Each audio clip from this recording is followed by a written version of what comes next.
herrian bizi garen.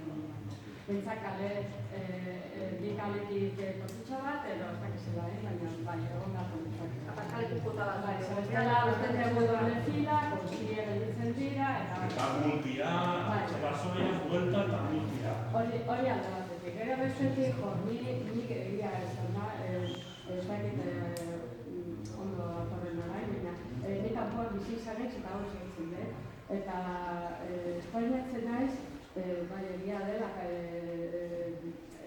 eskatzen dugutela kontaminazioa bajatzeko eta bar.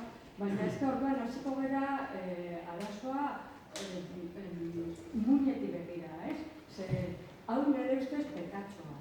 Pekatxoa. Zergaitik esaten dut hori. Ikusi dezagun, zer gertatzen den herrian, inbeste kotxe gainditzeko, ez? Non dakago lehen, train autobusa, denetik sakagun. Aztertu ditzagun, zela egin, kotxea kanpoan daga eta zela heldu edo zela soluzionatu arazoa horrela petatxoak egin badek. Esan gara, eratzera segin badek,